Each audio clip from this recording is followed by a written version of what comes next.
और बजट में कोई हेडलाइन एज सच कोई बहुत बड़ी घोषणा हो ऐसा नहीं है।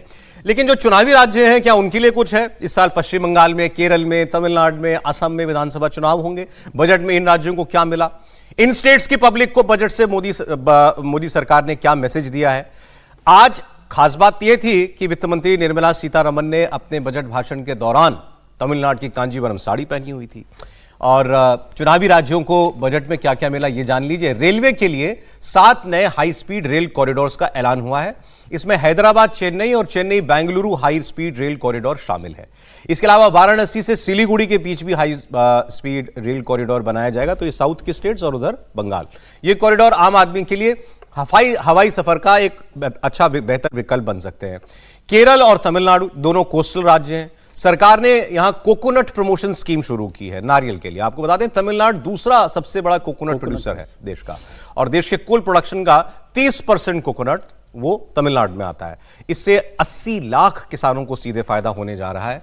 केरल और तमिलनाडु में रेयर अर्थ कॉरिडोर बनाने की भी तैयारी की जा रही है। तो ये कुछ अनाउंसमेंट्स जो हैं खास तौर पर तमिलनाडु के लिए, और कुछ एक अनाउंसमेंट पश्चिम बंगाल से जुड़ी हुई वो इसमें देखी जा सकती हैं। बहुत कोशिश की जाती है एक्चुअली बजट के जरिए आने वाले इलेक्शंस में कोई मैसेज देने की।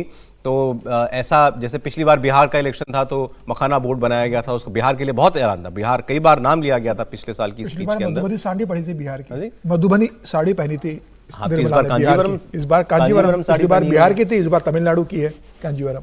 इतना ध्यान देते हैं लोग, बहुत ध्यान देते हैं सर मधुबनी, इसीलिए वो मैसेज के लिए होता है। पिछली बार मधुबनी पहनी पहले मौका था, और इस बार तमिलनाडु की कांजीवरम पहनी। वैसे खुद भी तमिलनाडु से आते हैं, लेकिन कांजीवरम पहनना, क्योंकि पिछली 9 बार में दूसरा मौका है जब उन्होंने तमिलनाडु की साड़ी पहनी है। जी बिल्कुल।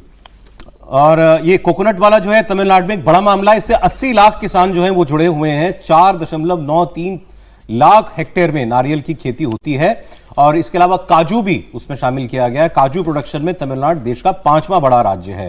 तो तमिलनाडु के किसानों के लिए आप कह सकते हैं कि इस बजट में काफी कुछ ऐलान किया। पश्चिम बंगाल में कुछ नहीं किया। वो कॉरिडोर, वो रेल कॉरिडोर जैसी एक चीज है। बाकी महिलाओं के लिए जितनी स्कीम पहले वंदे भारत शुरू की थी, अमृत भारत ट्रेन शुरू करने की बड़ी चर्चा आती है। पता नहीं इस बार वो शायद फाइन प्रिंट पे देखने को मिले हमें। जी देखिए, मैं अखिलेश यादव की शुरू में बात कर रहा था। अखिलेश यादव को तो बेहतर अपने लोग रखने चाहिए जो उन्हें बजट पे बात कर सकें। उन्होंने कहा कि हम तेल जो है इंपोर्ट करते हैं, उससे क्या फ़ायदा होगा किसानों को। 60% जो है तो तेल इंपोर्ट किया जाता है खाने का। बहुत सालों से यही हालत है। अगर अब तक किसान जो हैं वो आत्मनिर्भर नहीं हो पाए तो क्या करें। तो ये बात भी सही है कि आपको ये सोचना चाहिए कि किस बारे में क्या बात कर रहे हैं। और उसमें खास तौर से मलेशिया और इंडोनेशिया से हम बहुत सारा पाम ऑयल जो है इंपोर्ट करते हैं। तो ये पता होना चाहिए जब आप बात करेंगे किस बारे में बात कर रहे हैं। दूसरा नहीं, लेकिन एग्रो प्रोडक्ट्स में सरकार कैश क्रॉप पर गई तिलहन की बजाय, इसलिए आपको ध्यान होगा कि तिलहन और दलहन में बहुत कमी आई है प्रोडक्शन में। नहीं तो पर अगर आप बात करें तेल की जितनी भी क्रॉप्स हैं उसमें बहुत ज्यादा मुनाफा होता है अगर आप उस क्रॉप्स को उगाएं। आपको ये मालूम होगा कि मार्केट में उसकी कैश क्रॉप्स उसकी मार्केट में वैल्यू बहुत होती है। वो इसलिए बहुत सारे किसान इसलिए भी इस साइड जाते हैं कि सब्सिडी मिलती है।